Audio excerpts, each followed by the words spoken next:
Look at me for a second and understand this clearly, because this is where everything changes. Most people treat winning like a destination, like something they might arrive at someday if the stars align, if the timing feels right, if motivation shows up.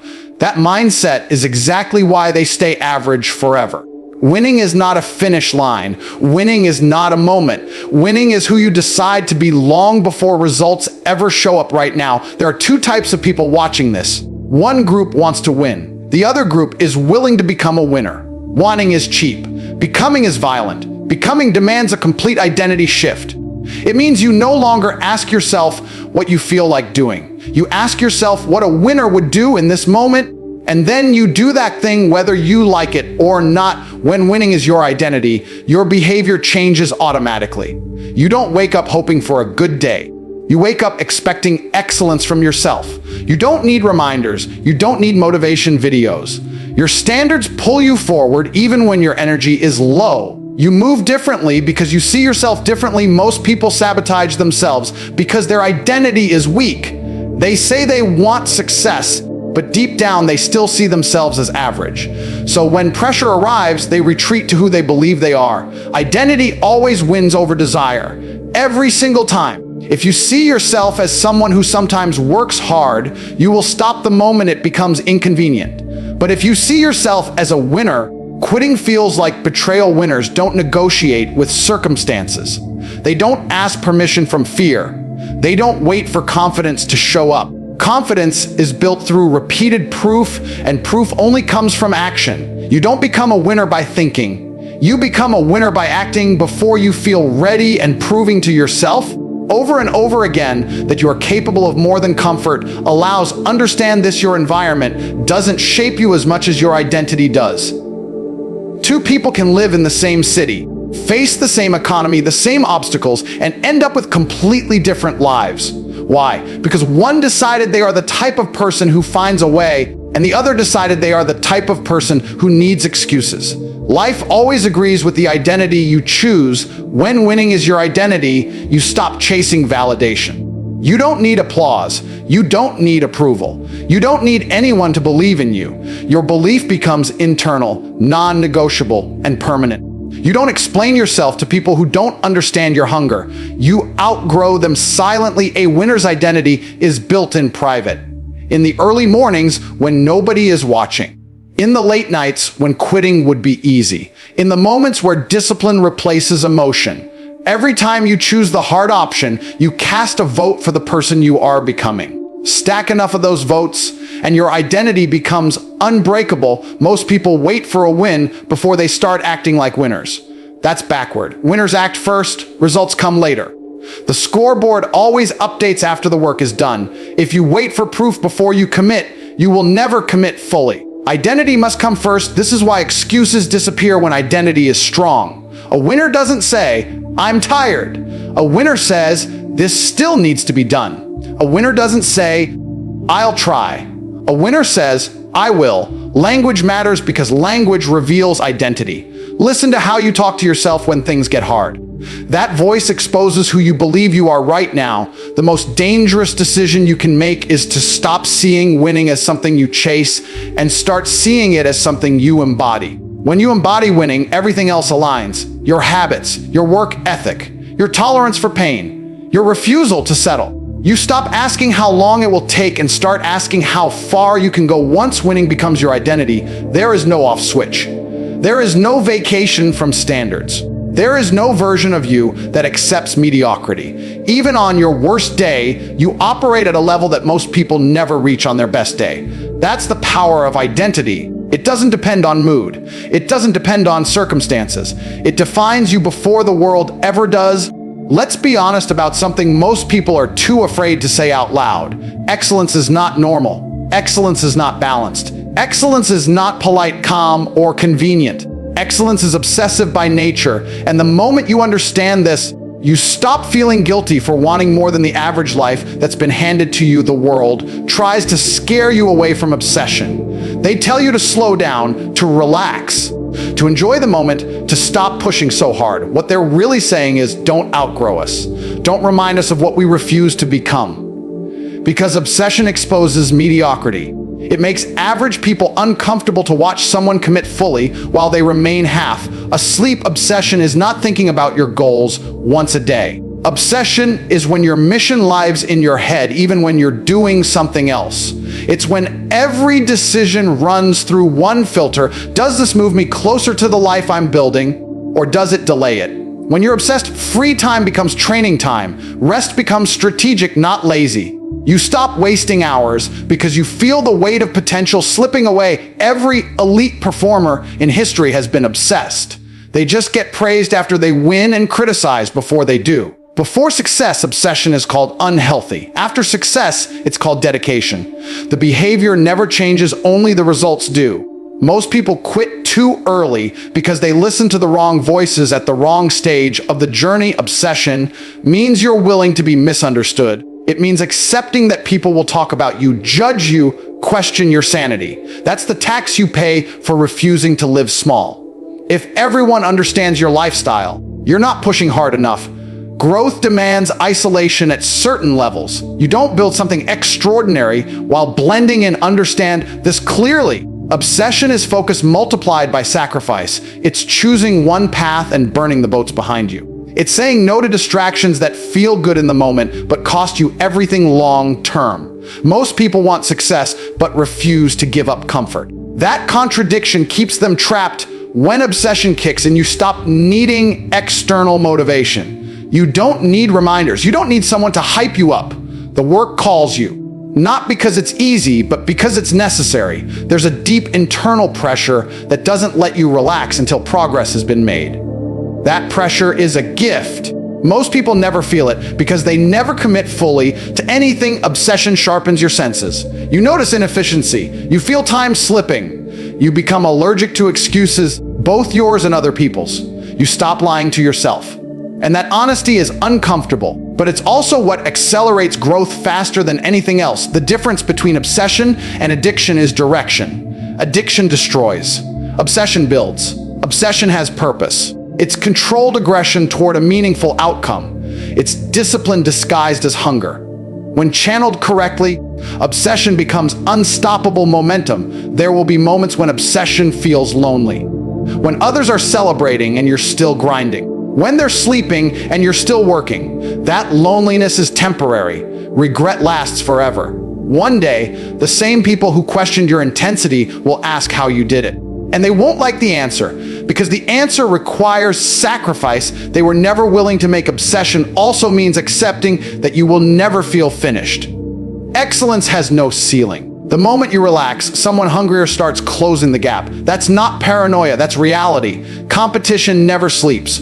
Progress never pauses. And neither can you if you want to stay ahead. When you embrace obsession, you stop fearing burnout because you learn how to manage energy, not avoid effort. You rest with intention. You recover with purpose. Then you return sharper, stronger, hungrier. Obsession doesn't mean reckless destruction. It means relentless refinement. If you want a life that stands above the crowd, you must be willing to live in a way the crowd cannot relate to. Obsession is the price. There is no discount. There is no shortcut. You either pay it daily, or you pay later with a lifetime of wondering what could have happened if you had gone all in. Let's talk about comfort, because comfort is the quiet killer nobody warns you about. Comfort doesn't attack you loudly. It doesn't threaten you. It invites you in softly and slowly takes everything from you. Comfort tells you that you deserve rest before you've earned it. Comfort convinces you that tomorrow will be easier. That effort can wait. That urgency is unnecessary. And by the time you realize what comfort has done, years are gone. Every weak man in history loved comfort. Every strong man learned to hate it. Not because comfort feels bad, but because it feels too good. It makes you forget who you could become. It makes average feel acceptable. It makes survival feel like success. Kings are not built in comfort. Leaders are not forged in ease. Legends are not born in convenience. They are created under pressure, resistance, and discomfort. Growth requires friction. Without resistance, there is no strength. Without struggle, there is no expansion. Look at your life honestly. Where have you chosen comfort over progress? Where have you taken the easier path because it felt safer? Where have you delayed action because discomfort felt inconvenient? Those moments didn't seem dangerous at the time. But stacked together, they define your limits. Comfort trains your mind to avoid pain instead of mastering it. It teaches you to escape instead of endure. Once your nervous system gets addicted to comfort, even small challenges feel overwhelming. That's why most people panic under pressure. They've never trained themselves to stay calm, while uncomfortable discomfort is not punishment. Discomfort is preparation. Every time you voluntarily choose something hard, you are sharpening yourself for the future. You are telling your mind that you are in control, not your feelings. You are expanding your capacity to handle pressure when it matters most. Kings choose discomfort daily, not because they enjoy suffering, but because they understand the trade. Short-term discomfort buys long-term dominance. Temporary pain buys permanent confidence. When you know you can survive hard things, fear loses its power over you. Comfort makes men emotionally fragile. The moment something goes wrong, they collapse. They blame circumstances. They blame people. They blame luck. Discomfort train men adapt. They adjust. They attack problems instead of complaining about them. Understand this deeply. Life does not get easier. You get stronger, or you don't. And if you don't, life crushes you without apology. Comfort lies by promising ease. Discomfort tells the truth by demanding effort. When you wake up early instead of sleeping in, that's discomfort building discipline. When you train while tired, that's discomfort building resilience. When you stay focused while distracted, that's discomfort building control. These moments seem small, but they compound into an unshakable identity. Most people wait until life forces discomfort upon them. Loss, failure, rejection, pain. But by then, they are unprepared. Strong individuals choose discomfort before it's required. They train in controlled hardship so chaos doesn't break them later. Comfort also kills ambition. It lowers your standards. It whispers that you've done enough, that you've earned a break, that it's okay to slow down. And once ambition dies, everything else follows. You don't rise to the level of your goals. You fall to the level of your habits. If your habits are comfortable, your future will be small. If your habits are demanding, your future will be powerful. Discomfort creates clarity. When things are hard, excuses disappear. You see who you really are. You see what matters. Comfort blurs vision. It distracts. It numbs. It keeps you busy, but unfulfilled. Kings are not comfortable because responsibility is heavy. Pressure is constant. Standards are high, but that weight gives them meaning. Purpose is found in challenge, not ease. Fulfillment comes from overcoming, not avoiding. If your life feels too comfortable, that's not a blessing. That's a warning. It means you are not pushing the edge of your potential. It means you are not demanding enough from yourself. It means you are slowly becoming replaceable. The moment you start choosing discomfort intentionally, everything changes. Your confidence grows because it's earned. Your self-respect increases because you know you don't quit when things get hard. Your presence shifts because you carry the calm of someone who has been tested. Comfort creates followers. Discomfort creates kings. One path is crowded and loud. The other is lonely and demanding. But only one leads to power, respect, and freedom. Let's kill a dangerous lie right now, because this lie ruins more lives than failure ever could. Motivation is not reliable. Motivation is emotional. Motivation is temporary. Motivation shows up when things feel exciting and disappears the moment pressure arrives. If your progress depends on motivation, your success will always be fragile. Winners are not driven by motivation. Winners are driven by discipline. Discipline is what moves you when you feel nothing, when you're tired, when you're bored, when you're frustrated, when there is no energy, no hype, no fire. Discipline doesn't care how you feel. Discipline only cares about what needs to be done. Most people wait to feel ready. They wait to feel confident. They wait to feel inspired. That waiting is why they stay stuck. The truth is brutal and simple. You will never feel ready consistently. There will be days when everything inside you wants to stop. Those days decide who you become. Discipline is built in silence. Nobody applauds discipline. Nobody celebrates the mornings you wake up early when your body begs you to stay in bed. Nobody sees the nights you work while others relax. Discipline is invisible, but its results are impossible to ignore. When motivation dies, excuses get loud. Your mind becomes creative at justifying weakness. It tells you you deserve a break. It tells you you'll do it tomorrow. It tells you missing one day won't matter. That voice is the enemy. Discipline is learning to hear that voice and act anyway. A disciplined person does not negotiate with weakness. They do not debate whether to show up. The decision has already been made. The habit is already locked in. There is no discussion. Action happens first. Feelings are irrelevant. This is where most people misunderstand discipline. They think discipline is punishment. They think it's suffering. It's not. Discipline is freedom, because when you are disciplined, your future is no longer controlled by mood swings, fear, or comfort. You become predictable to yourself. You trust yourself, and self-trust is power. Think about how dangerous it is to not trust yourself. To promise yourself you'll change, and then break that promise over and over again. That destroys confidence. Discipline repairs it. Every time you do what you said you would do, even when it's hard, you reinforce a powerful message. I am someone who keeps my word. Discipline compounds faster than motivation ever could. Motivation gives you occasional bursts. Discipline gives you consistency. And consistency is what builds skill, strength, wealth, and dominance. Small, disciplined actions done daily will outperform massive, motivated actions done rarely. There will be moments when discipline feels heavy, when it feels unfair, when you question why you're pushing so hard while others seem to coast through life. That comparison is a trap. You are not building their life. You are building yours. And the price of excellence is paid up front, not later. Discipline is also what separates emotional men from controlled men. Emotional men react, controlled men respond.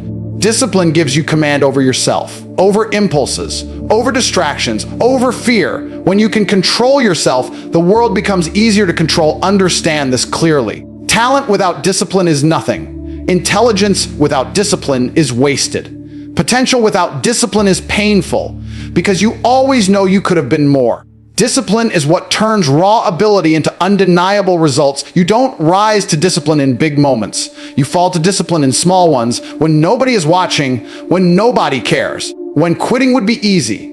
Those moments are training grounds. Each one prepares you for pressure when it actually matters. The strongest people in the world are not the most motivated.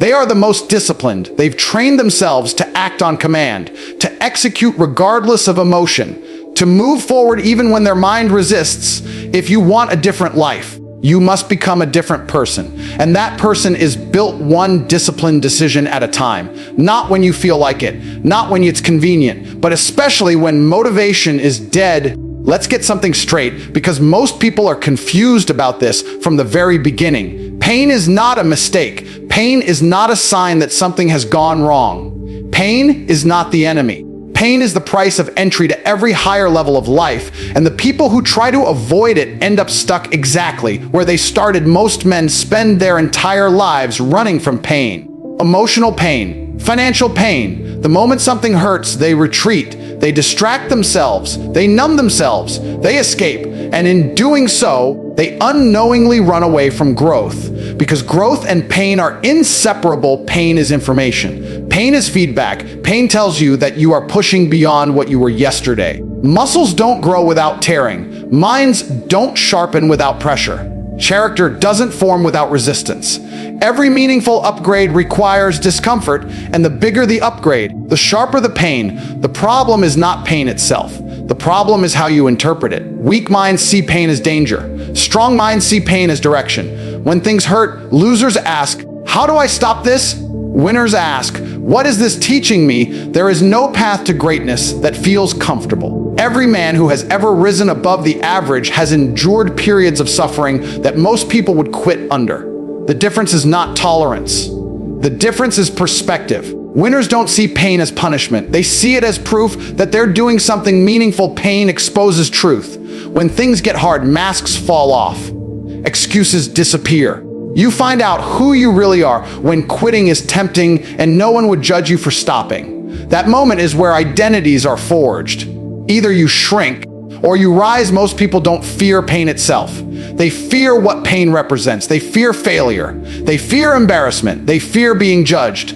They fear discovering their limits. But limits are illusions until they're challenged. Pain is what reveals how far you can actually go. When you lean into pain instead of running from it, something powerful happens. You stop being afraid of life. You stop being afraid of effort. You stop being afraid of struggle. And when fear disappears, action becomes effortless. Pain also builds credibility with yourself.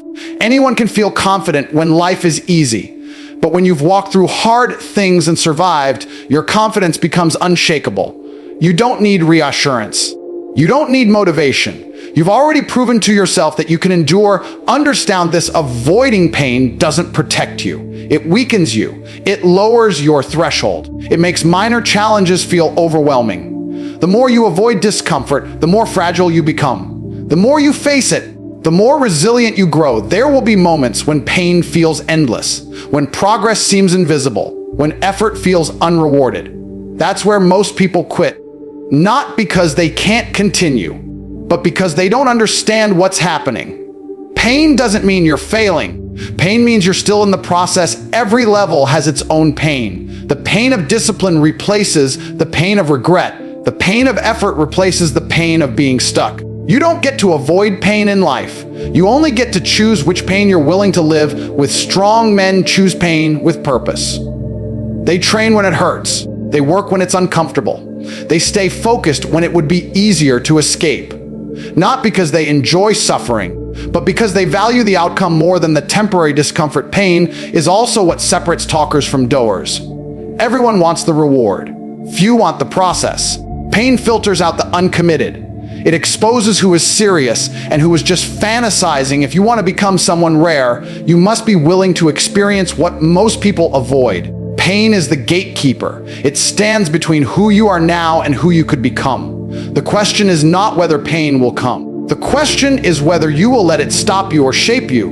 When you stop treating pain like a problem and start treating it like a path, everything shifts.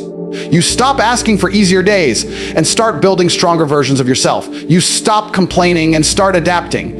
You stop hoping and start enduring. Pain doesn't break kings. Pain crowns them. Everything in your life is a reflection of the standards you tolerate, not the standards you talk about, not the standards you post online, the standards you actually live by when nobody is watching. This is where winners are separated permanently from the rest of the world. Most people don't fail because they aim too high. They fail because their standards are negotiable. They lower them when things get hard. They compromise when pressure shows up. They accept excuses from themselves that they would never accept from anyone else.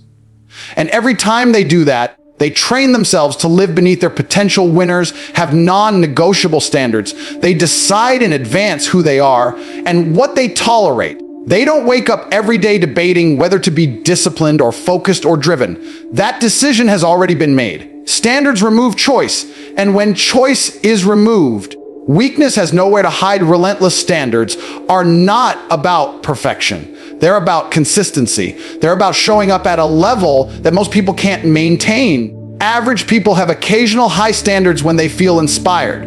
Winners maintain high standards even when they're tired, stressed, or unmotivated. Your standards dictate your habits. Your habits dictate your results. If your standards are low, your habits will be sloppy. If your standards are high, your habits become sharp, intentional, and precise. You don't accidentally build a powerful life. You construct it through repeated enforcement of high expectations. Most people tolerate things that slowly destroy them. Late nights that ruin their mornings. Distractions that steal their focus. Excuses that sound reasonable but lead nowhere. Winners eliminate anything that threatens their standards. Not emotionally, logically, ruthlessly. Relentless standards also mean demanding more from yourself than anyone else ever will. You don't wait for accountability, you become it. You don't need someone to push you. You push yourself harder than any external force ever could. That internal pressure is what makes you dangerous. There is a reason why most people feel disrespected by life. It's because they tolerate disrespect from themselves. They break promises to themselves daily. They say they'll start tomorrow. They say they'll try. They say they'll see how it goes. Winners don't speak that language. Their words are sharp because their standards are clear. High standards feel heavy at first. They require discipline. They demand sacrifice. They force you to let go of versions of yourself that feel familiar but weak. But over time, those standards become your armor. They protect you from falling back into mediocrity when things get tough. Relentless standards also change how others treat you. When people see that you don't tolerate excuses, drama, or wasted time, they adjust.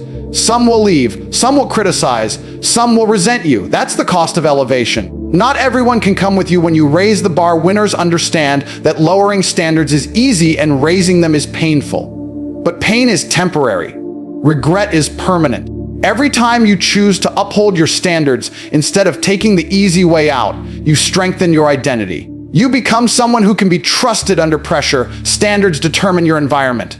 If you tolerate chaos, your life will be chaotic. If you tolerate laziness, your progress will be slow. If you tolerate mediocrity, your future will reflect it. Winners curate their surroundings, their routines, and their relationships based on standards, not emotions. Relentless standards are what keep you moving forward when success arrives. Because success can be dangerous. It makes people relax. It makes them coast. It makes them believe they've arrived. Winners never arrived, they evolve. Their standards rise with every level. This is the truth most people don't want to accept. You don't get what you want in life. You get what you tolerate. Raise your standards, and your life will be forced to rise with them. Lower them, and no amount of motivation will save you. The world doesn't decide who wins. You do. Through the standards you enforce daily. Through the effort you refuse to compromise. Through the discipline you maintain when nobody is watching. Through the line you draw and never cross. Relentless standards are not loud. They are quiet, consistent, and unforgiving. They shape your actions, your reputation, and your destiny long before results become visible. Winners don't rise by chance. They rise because they refuse to live any other way. This is the moment where everything becomes real. Not tomorrow, not next week, right now. Because everything you've heard only matters if it changes how you move when this ends. Winning is not motivation, it's identity. Obsession is not optional, it's the price. Comfort is not safety, it's decay. Discipline is not emotion, it's command. Pain is not punishment, it's progress. Standards are not suggestions, they are law. You now understand why most people never make it. They want the outcome without the transformation. They want the reward without the cost. They want to feel good instead of becoming great. But you are no longer allowed to pretend you don't know better. Awareness removes excuses. From this moment forward, every decision exposes who you are choosing to be. Every time you choose comfort, you vote for weakness. Every time you choose discipline, you vote for dominance. Every time you face pain, instead of avoiding it, you step closer to power. Every time you raise your standards, you separate yourself further from the crowd. The world does not need more talkers. It does not reward intentions. It responds to action, consistency, and pressure. The same pressure you must now place on yourself daily. Not because it's easy, not because it feels good, but because you refuse to live a life that could have been more. This is not about proving anything to anyone else. This is about becoming someone you respect when you're alone. Someone who doesn't flinch when things get hard. Someone who doesn't need permission to push. Someone who understands that greatness is built in silence and revealed over time. You don't need to be perfect. You need to be relentless. You don't need balance. You need direction. You don't need motivation. You need standards so high that quitting never even feels like an option. If you walk away unchanged, nothing changes. But if you apply even a fraction of what you've heard with consistency, your life will become unrecognizable. Not because luck found you, but because you became the kind of person luck has no power over. This is where average ends. This is where excuses die. This is where obsession begins.